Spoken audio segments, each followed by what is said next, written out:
ஆச்சி பாதாம் ட்ரிங்க். ஆச்சி பாதாம் ட்ரிங்க் ஒன்னு வாங்கினா ஒன்னு ஃப்ரீ.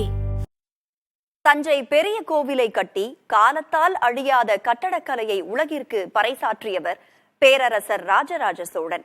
அவரின் பெயர் சொல்லும் பிள்ளையாக தீரத்துடன் தனது எல்லையை கடல் கடந்தும் நிலைநாட்டிய ராஜேந்திர சோழனின் நெகிழ்ச்சியான பாசக்கதைதான் ஒரு கோவிலாக எழும்பி இருக்கிறது.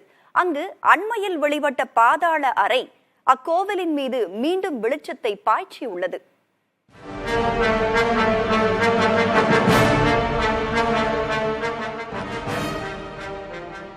ராஜராஜ சோழனின் பட்டத்தரசி உலோகமாதேவி அனைவராலும் அறியப்பட்டவர். அவர் பட்டத்தரசியாக இருந்தாலும் பேரரசர் ராஜராஜ சோழனின் மனதை கொள்ளை கொண்டு தனி இடம் பெற்றவர் அவரது மனைவிகளில் ஒருவரான பஞ்சவன் மாதேவி. எந்த சோழ அரசிக்கும் இல்லாத பெருமை இவருக்கு இருக்கிறது.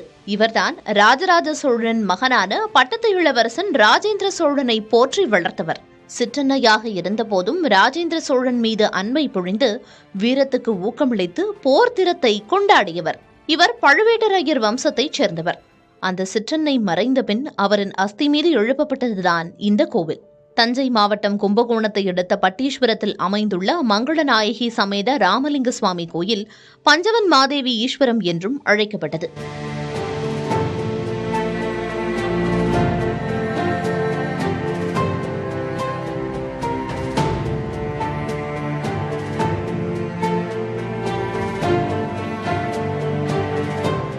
இந்த பஞ்சவன் மாதேவி இப்பொழுது மேல பழுவூர் கீழ பழுவூர் என்ற ஊர் இருக்கிறது. அந்த பழுவூரை சேர்ந்த அது பழுவேட்டரையருடைய மகள் தான் இந்த பஞ்சவன் மாதேவி. அவளைத்தான் முதலாம் ராஜராஜன் திருமணம் செய்திருக்கிறான். எனவே அந்த நினைவாக தான் குறிப்பாக அவனுடைய மகன், அதாவது ராஜராஜ சோழனுடைய மகன் ராஜேந்திர சோழன் தன்னை வளர்த்த இந்த சிற்றன்னைக்காக இந்த பள்ளிப்படை கோயிலை கட்டிருக்கிறார். அதாவது இந்த கோயிலுடைய பின்புறத்தில் பார்த்தீங்கன்னா புடிகொண்ட ஆறு என்ற ஆறு இருக்கிறது. அந்த ஆறுடைய கரையிலே தான் அந்த ராஜராஜனுடைய மனைவியில் உறுதியான இந்த பஞ்சவன் மாதேவி எரியூட்டப்பட்ட இடம் இது. அந்த எரியூட்டப்பட்டு அந்த அஸ்தியை கலசத்தை வைத்து பொய்த்திருக்கிறார்கள். அது மேலே தான் இந்த கோயில் கட்டப்பட்டது என்பது கல்வெட்டு மூலமாக நமக்கு தெளிவாக தெரிய வருகிறது.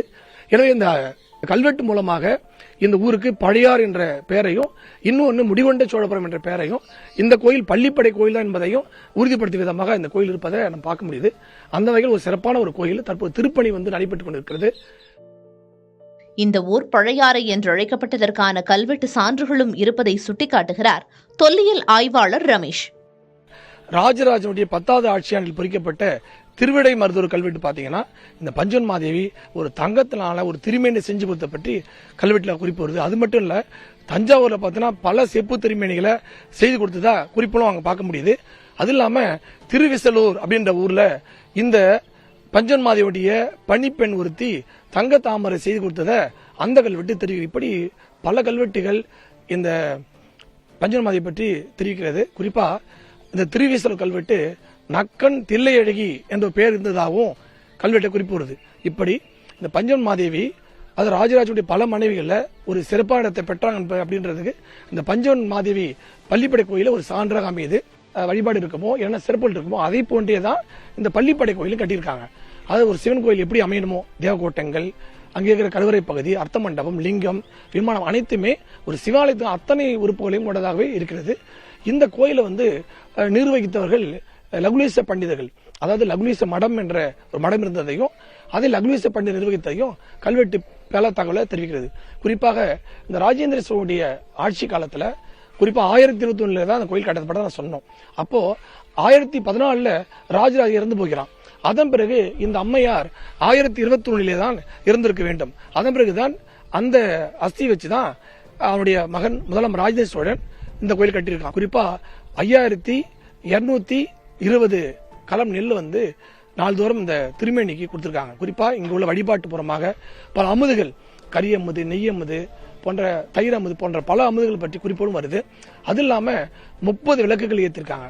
காலை, மதியம், இரவு என்று ஒரு நாளைக்கு 30 விளக்குகள் ஏற்றிருக்காங்க. குறிப்பா இரவு நேரத்தில் பந்தல் விளக்கு என்ற விளக்கு பற்றி குறிப்பு வருது. ஆக இப்படியெல்லாம் இந்த கோயில் சிறப்பான ஒரு கோயிலாக பல வழிபாட்டு முறை இருந்த கோயிலாக வருது. குறிப்பா ஸ்ரீபலி பூஜை நடந்ததாகவும் குறிப்பு வருது. ஸ்ரீபலி பூஜை என்பது யானை வைத்து பண்ணுகிற ஒரு பூஜை, அந்த பூஜையும் நடத்திருக்காங்க. இப்படி ஒரு சிவாலயத்துக்கு என்னென்ன வழிபாடு இருக்குமோ அத்தனை வழிபாடுகளும் இந்த பள்ளிப்படை கோயிலான பஞ்சவன் மாதேவிக்கு செய்யப்படும் என்பதை கல்வெட்டில் மிக விரிவாகவும் தெளிவாகவும் பேசுகிறது. சோழர் வரலாற்றில் பஞ்சவன் மாதேவி குறித்த கல்வெட்டு குறிப்புகள் அதிக அளவில் காணப்படுகின்றன. பஞ்சவன் மாதேவி செய்த திருப்பணிகளை இந்த குறிப்புகள் காட்டுகின்றன. பள்ளிப்படை கோயிலுடைய அர்த்த மண்டபத்துடைய வடக்கு புற அதிஷ்டானத்தில், அதாவது ஜெகதி பகுதியில இந்த ராஜேந்திர சோழ கல்வெட்டு வந்து காணப்படுது. இது ஸ்வஸ்தி ராஜாதி ராஜன்ய மகுடேஸ்வரணி ரத்னேஷி சாசனம் ஏதத் ராஜேந்திர சோழ பரகேசரி வர்மனக அப்படின்ற வடமொழி எழுதப்பட்ட கிரந்த கல்வெட்டு. அதன் பிறகு திருமண்ணி வளர, திருமண்ணி வளர இல்ல மடத்தையும் ராஜேந்திர சோழனுடைய மெய்கீட்டு தொடங்குவதை பார்க்கிறோம். இது ஒரு பெரிய கல்வெட்டு. இந்த கல்வெட்டு பாத்தீங்கன்னா இந்த அர்த்த மண்டபத்துடைய வடக்கு புறம் தொடங்கி கருவறை வடக்கு பகுதி, பிறகு மேற்கு பகுதி, பிறகு தெற்கு பகுதி, 3 பகுதி பெரிய கல்வெட்டா வந்து தொடருது. இதுல பாத்தீங்கன்னா இந்த மெய்கீட்டு முழுவதும் முடியுது. இங்கதான் வந்து கோப்பரகேசி தர்பரான ஸ்ரீ ராஜேந்திர சோழ தேவருக்கு ஆண்டு தொடங்குது.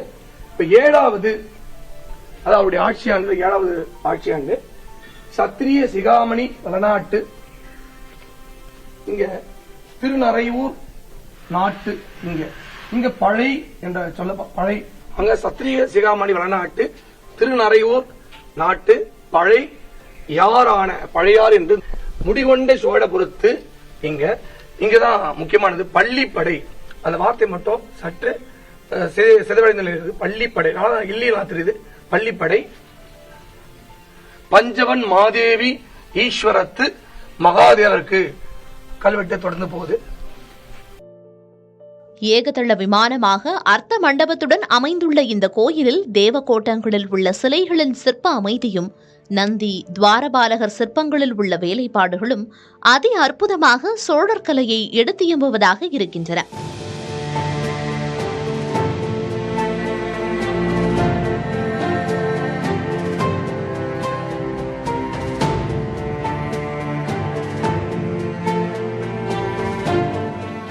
சிற்பங்கள்லாம் இருக்கு, நிறைய கல்வெட்டுகள்லாம் இருக்கு, நிறைய ஆராய்ச்சி பண்ணியிருக்காங்க. இங்க வந்து பழுவேட்டையர்கள் காலத்துல அவங்கள அந்த வடிவம் உள்ள நந்தி இருக்கு. பல சிறப்புமிக்க இந்த கோயில். இங்க வந்து நிறைய ஆராய்ச்சிகள் பண்ணணுங்கிற மாதிரி கேட்டுக்கிறேன். சோழர் காலத்தில் பள்ளிப்படையாக 3 சிவாலயங்கள் மட்டுமே அமைந்துள்ளதாக ஆய்வாளர்கள் கூறுகிறார்கள். ஆந்திரா தமிழ்நாட்டோடு இருந்த காலத்தில் 1ஆம் ஆதித்த சோழன் மறைவுக்கு பின் அவருடைய மகன் 1ஆம் பராந்தக சோழன் ஆந்திராவில் பள்ளிப்படை கோயிலை எழுப்பினார். அடுத்து வேலூர் அருகே மேல்பாடியில் ராஜராஜ சோழன் தன்னுடைய தாத்தாவான அரிஞ்சய சோழனுக்காக பள்ளிப்படை கோயிலை கட்டியிருக்கிறார். 3ஆவதாக தனது சிற்றன்னை பஞ்சவன் மாதேவிக்காக பட்டீஸ்வரத்தில் ராஜேந்திர சோழன் இந்த பள்ளிப்படை கோயிலை கட்டி எழுப்பியிருக்கிறார். இக்கோயிலில் தற்போது திருப்பணிகள் நடந்து வருகின்றன. கோயில் கருவறை அருகே தரைத்தளத்தை சீரமைக்கும் பணியின் போது வித்தியாசமான சப்தம் வரவே அங்கு தோண்டப்பட்டது. அப்போது கருங்கல்லால் கட்டப்பட்டு மூடப்பட்டிருந்த பாதாள அறை வெளிப்பட்டுள்ளது. சுமார் 8 அடி ஆழத்திலும் மேற்கு புறமாக 16 அடி அகலத்திலும் இந்த பாதாள அறை இருப்பது கண்டறியப்பட்டுள்ளது. படையெடுப்புகளில் இருந்த 50 சிலைகள் உள்ளிட்டவற்றை பாதுகாப்பதற்காக இந்த பாதாள அறை கட்டப்பட்டிருக்க வாய்ப்பிருப்பதாக கூறுகிறார்கள் தொல்லியல் ஆய்வாளர்கள். கும்பகோணம் பழையாறையில் சோழர்கள் இறுதி காலம் வரை வாழ்ந்துள்ளதாக கல்வெட்டுகள் மூலம் தெரிய வருகிற நிலையில் பட்டீஸ்வரம் என்றழைக்கப்படுகிற பகுதியில் சிற்றன்னைக்காக மகனால் கட்டப்பட்ட இந்த கோயில் தாய் பாசத்துக்கு கட்டப்பட்ட ஒரு மகனின் அன்பை 1000 ஆண்டுகளுக்கு மேலாக வெளிப்படுத்திக் கொண்டிருக்கிறது. பட்டீஸ்வரத்தில் அமைந்திருக்கக்கூடிய சிவாலயம் பல நூற்றாண்டுகள் கடந்து இன்றும் நிமிர்ந்து நிற்கிறது. இது ஒரு தாயின் மீது கொண்ட அன்பிற்கு ஒரு சிறந்த எடுத்துக்காட்டாகவும் விளங்குகிறது. கும்பகோணத்திலிருந்து ஒளிப்பதிவாளர் சீமானுடன் செய்தியாளர் காமராஜ். ஆச்சி பாதாம் ட்ரிங்க். ஆச்சி பாதாம் ட்ரிங்க் ஒன்னு வாங்கினா ஒன்னு ஃப்ரீ.